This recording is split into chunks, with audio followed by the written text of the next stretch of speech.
As is the nature of news and politics, we were taken on a Middle Eastern-themed roller coaster, where we witnessed Israel bomb Iran, Iran strike back, talks of the US being dragged into said war, and the divide of Americans on both sides of the political aisle on how to approach the conflict. While interventionists and isolationists debated online, Trump then bombed Iran and days later brokered a ceasefire that was violated not shortly after, which pissed Trump off so much that he decided to drop his own personal bomb.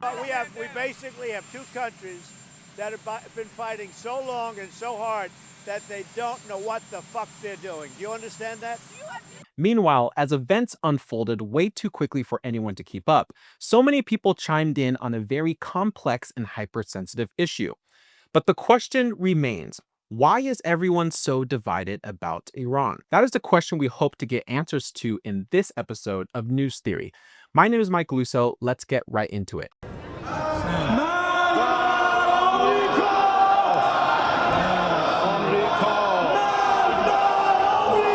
Over the weekend, the US carried out a major airstrike targeting Iran's nuclear infrastructure, hitting several sites in the country. The Pentagon says this was a strategic move to cripple Iran's uranium enrichment capabilities and curb its nuclear ambitions. And just days before this escalation, a tense interview between Tucker Carlson and Senator Ted Cruz dropped, exposing the deep divisions over what America's role should be in the Middle East and whether Iran truly poses an immediate existential threat. The exchange sparked a full-blown debate not just over Iran, but over what America's foreign policy even stands for anymore. On one side, you have Cruz, who says Iran is actively trying to assassinate Donald Trump, funding global terrorism, and should be dealt with aggressively. What is true is Iran is trying to assassinate Donald J. Trump, and they have hired hitmen. While on the other side, you have Tucker Carlson, who's asking questions the mainstream media avoids about motives, double standards, and whether we're being dragged into yet another war with no exit strategy. Why don't we just nuke Tehran if they're trying to murder our president? There's nothing that you could do that would be worse for the United States than murdering Trump. And I just don't understand why you're not calling for the use of nuclear weapons against the Ayatollah. And that wasn't just sarcasm, it was a provocation. Carlson is pushing back on the logic that we're always one missile away from justifying full-scale war with Iran. If the threat is that real, why the hesitation? And if it's not, why the hysteria? What followed was a series of jaw-dropping moments of accusation and character attacks. The obsession with Israel, when we're talking about foreign countries, it's hardly an obsession. You're not talking about Chinese, you're not talking about Japanese, you're not talking about the Brits, you're not talking about the French. The question, what about the Jews? What about the Jews? Oh, I'm an anti-Semite now. Senator, you're asking the questions, Tucker. You're asking, why are the Jews controlling our foreign policy? Senator, that's what you just asked. Hardly saying that, and I have That is exactly what you just said. Well, actually, I can speak for myself and tell you what I am saying. Good. On behalf not simply of myself, but on my many Jewish friends who would have the same questions, which is to what extent, and it's interesting you're trying to derail my questions by calling me an anti-Semite, which you are. I did not. Of course you are. And rather than be honorable enough to say it right to my face, you are in a sleazy feline way implying it, or just asking questions about the Jews. I'm not asking questions about the Jews.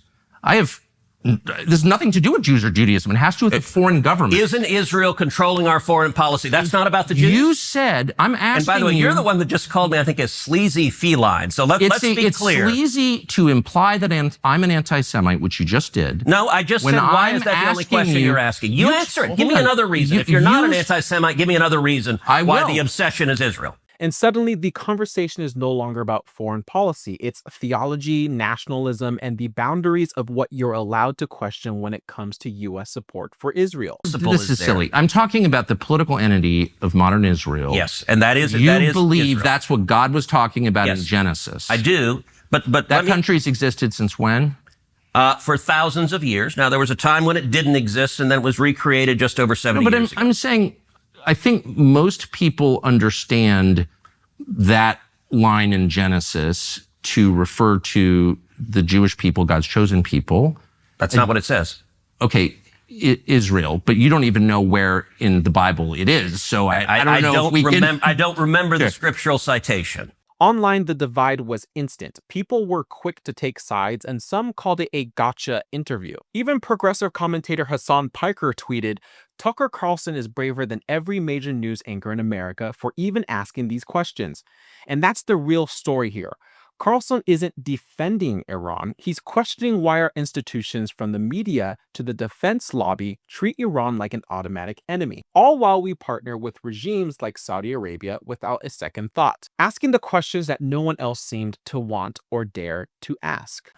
Growing up in Sunday school, I was taught from the Bible, those who bless Israel will be blessed, and those who curse Israel will be cursed. Carlson doesn't let that slide. Where is that?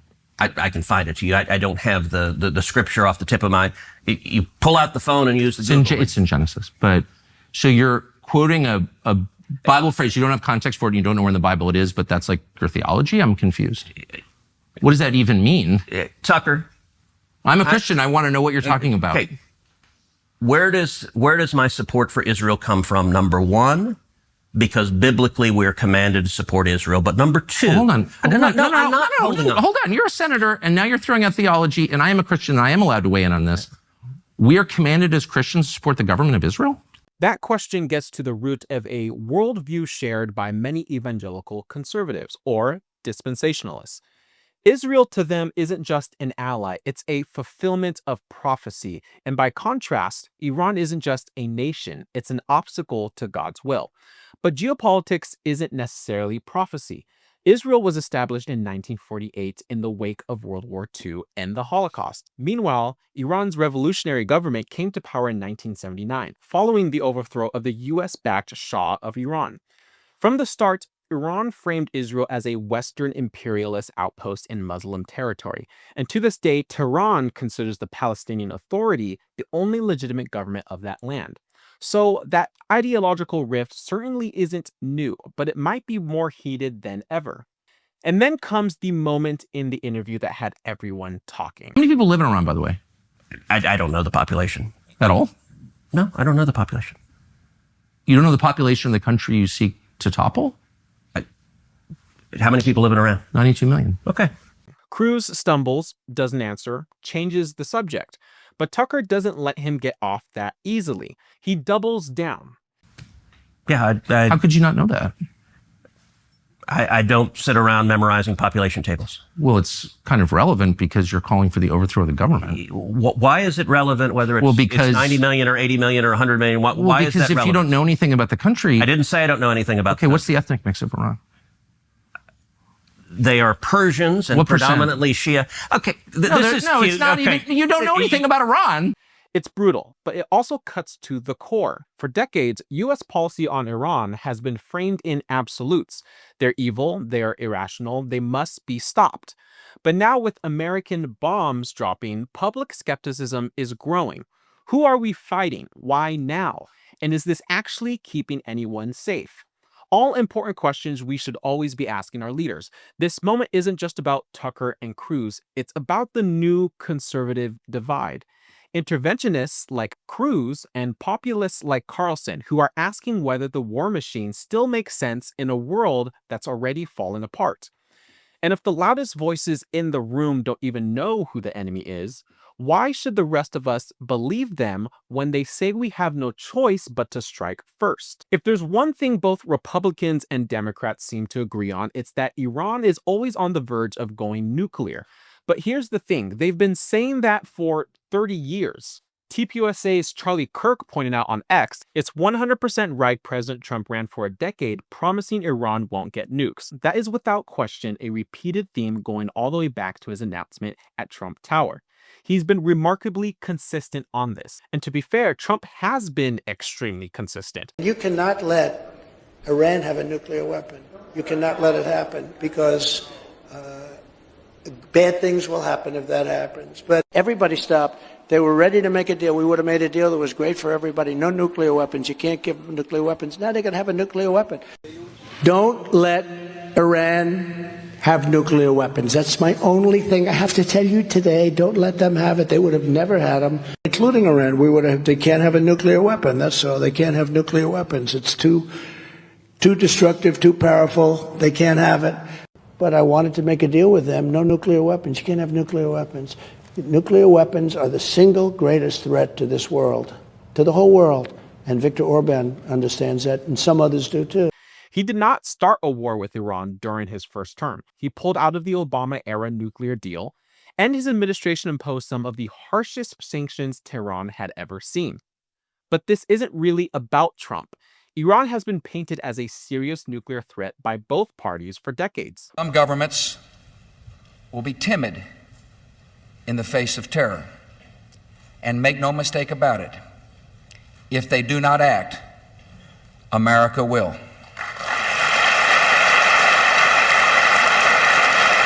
Well, the question was, if Iran were to launch a nuclear attack on Israel, what would our response be? And I want the Iranians to know that if I'm the president, we will attack Iran. Whatever stage of development they might be in their nuclear weapons program in the next 10 years, during which they might foolishly consider launching an attack on Israel, we would be able to totally obliterate them. That's a terrible thing to say. But those people who run Iran need to understand that, because that perhaps will deter them from doing something that would be reckless, foolish, and tragic. Politicians in D.C. have been warning that Iran is just weeks away from building a nuclear bomb since the Clinton administration. And then there's Benjamin Netanyahu, Prime Minister of Israel, who's been warning about Iran's imminent bomb since at least the mid-90s. Jump forward to the Biden era, and the script had clearly not changed. Where we are now is not in a good place.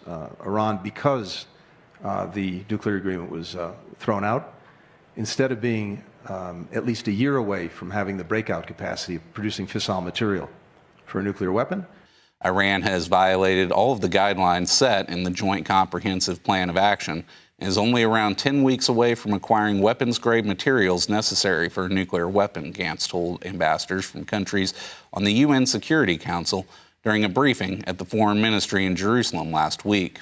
So either Iran has the slowest nuclear program in human history, or something else might be going on here.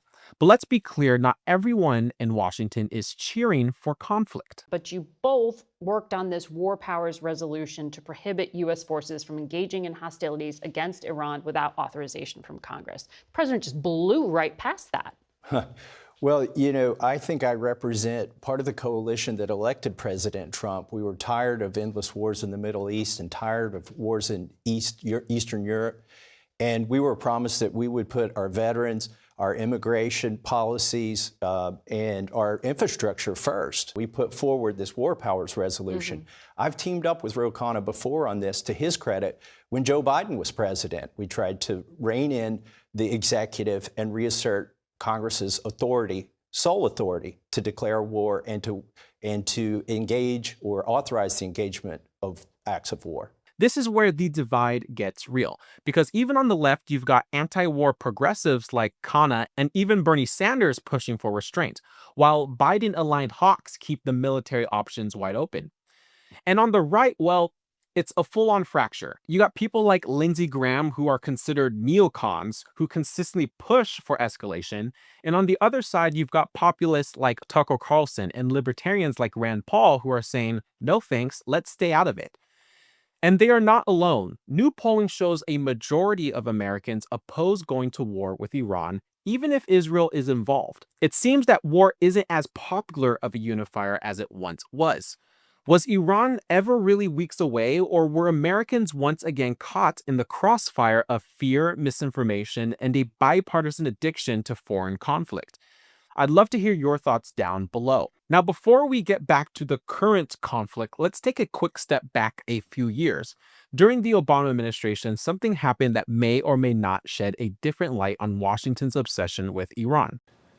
Today, after 2 years of negotiations, the United States, together with our international partners, has achieved something that decades of animosity has not: a comprehensive long-term deal with Iran that will prevent it from obtaining a nuclear weapon. Conservatives have long argued that Democrats haven't just mishandled Iran, they've empowered them. One claim is that John Kerry, during his time as Secretary of State, signed off on several deals that allowed Iran access to uranium via intermediaries. material that could be used for nuclear development. One such deal lifted economic sanctions, removing over $100 billion from Iran's frozen assets, and offered a path back to global oil markets. Republicans slammed the decision, saying it funneled resources back into Tehran's Revolutionary Guard and empowered its regional influence. But what I think you've actually done in these negotiations is codify a perfectly aligned pathway for Iran to get a nuclear weapon just by abiding by this agreement. At the same time, Obama unfroze billions in Iranian assets and delivered $1.7 billion in cash to Iran in 2016, literally on wooden pallets. The official story was that it was a settlement tied to a pre-revolution arms deal. But to many Americans, it looked like a massive payout to a hostile regime. Critics say Iran funneled that money directly into terror groups and nuclear advancement. Many Republicans jumped on it. Trump railed against it. Even some Democrats admitted the optics were terrible. Rhetorically threatening the U.S. and Israel. Meanwhile, confirming today that just 2 days after steering $400 million in cash to Iran in a covert payment timed to coincide with the release of American hostages, President Obama and his administration paid the Islamic Republic 3 times that amount, another $1.3 billion in interest. Fast forward to the Biden administration. In 2023, the U.S. unfreezes $6 billion in Iranian funds as part of a prisoner swap deal, despite Tehran's continued missile testing and threats to U.S. allies. 5 Americans being held in Iran are one step closer to being set free. The U.S. struck a deal with Iran to swap 5 Iranian prisoners with the Americans. The U.S. also agreed to unfreeze $6 billion of Iranian funds. So while the public is being told to fear Iran and prepare for possible war, the leaders of the Democrat Party have, in different ways, enabled Iran's rise.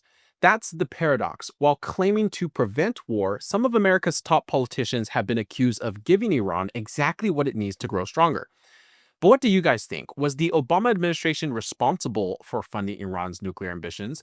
Or is it all a part of a greater strategy we don't yet understand? Let me know in the comments. But this also begs the question, is Iran a threat or not? Because we seem to be getting mixed signals and public opinion is shifting on Iran.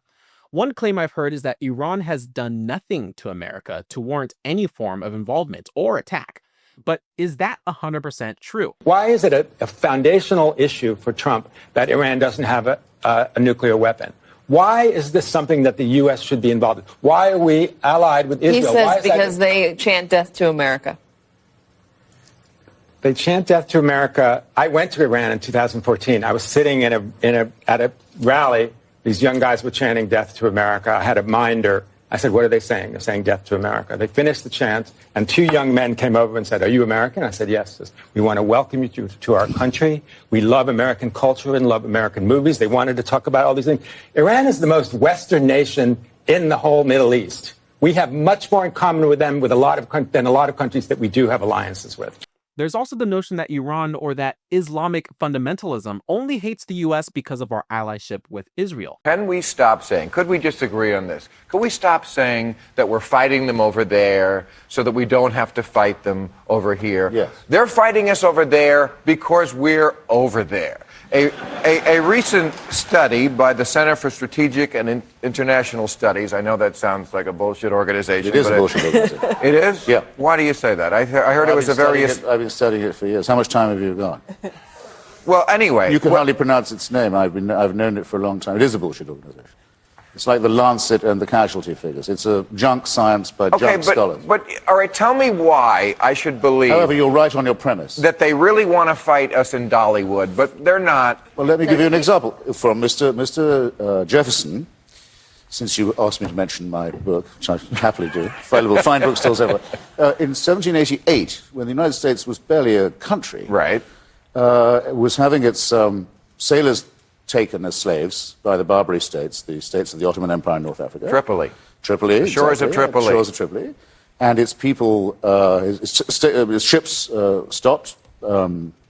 Its crews carried off into slavery. We estimate 1.5 million European and American slaves taken between 1750 and 1815. Jefferson and Adams went to their ambassador in London and said, why do you do this to us? The United States has never had a quarrel with the Muslim world of any kind. We weren't in the Crusades. We weren't in the war in Spain. Why do you do this to our people and our ships? Why do you plunder and enslave our people? And the ambassador said very plainly, Mr. Abdul Rahman said, because the Quran gives us permission to do so, because you are infidels.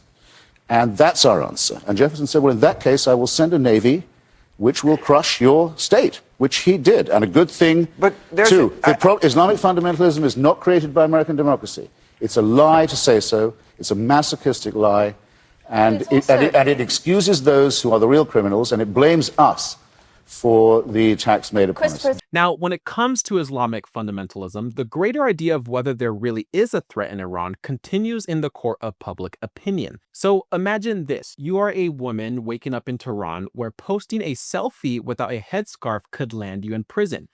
And then you catch a segment on the American TV show The View where a millionaire celebrity is telling you that your daily life is comparable to that of a woman in the land of the free. The Iranians literally throw gay people off of buildings. They don't adhere to basic human rights. Listen, here's the thing. Let's not do that, because if we start with that, we have been known in this country to tie gay folks to the car. I'm sorry, but where the Iranian regime is today in 2025 is nothing compared to the United States. Keep hanging black people. So it is not even the same. I couldn't step during this. Wait. That's not what you mean to say. It is the same. And this is where it gets dicey, because the internet, as expected, exploded.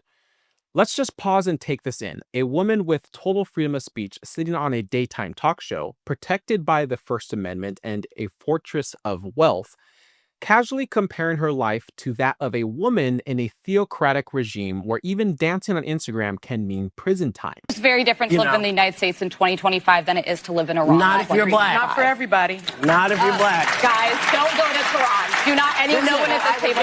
But not every black personality agrees with Whoopi's position. He's buying himself some time in some room. I was also in the Holy Land very recently. I think progressives underestimate how dangerous Iran is. Iran is not a normal country. Normal countries don't blind women because they showed some hair.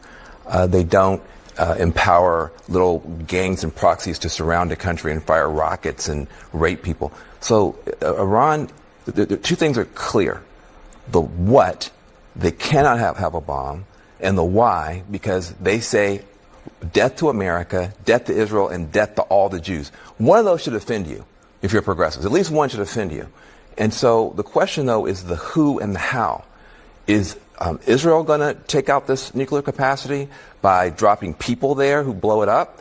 Or is America going to take it out by dropping a bomb that blows it up? But the what and the why are clear, and I think progressives should get on board with that. We cannot have a nuclear-armed Iran. I was in the region. You were in the region. This is a very dangerous power that cannot get a nuclear weapon. If Whoopi Goldberg had been referring to Iran prior to 1979, perhaps that comment would have gone over much better, because that Iran back then looked nothing like the Iran of today. It was modern, it was cosmopolitan, it was secular. Then came the revolution. Ayatollah Khomeini returned from exile. The Shah was overthrown. The new regime took power and took a sledgehammer to civil liberties, especially for women. They were forced into hijabs, education and media were brought under strict religious control, dissent was criminalized, and Iran became a theocratic autocracy almost overnight. And this is a country Whoopi thinks is a fair comparison to America. In Iran, singing in public can get you arrested. Women who dance on social media face lashes and jail time. Protesting for your rights can mean disappearing forever. Meanwhile, here in the US, Whoopi Goldberg collects Emmys while accusing her country of being indistinguishable from a regime that executes political prisoners. When out-of-touch celebrities toss around moral equivalencies, without context, they minimize the suffering of real people. People who would give anything for the freedoms American celebrities take for granted. Criticism of your country is part of being free, but confusing criticism with delusion, that's something else entirely. So whether we're talking about war, peace, or just plain reality, maybe the first step is just being honest, because the truth matters more than your political tribe.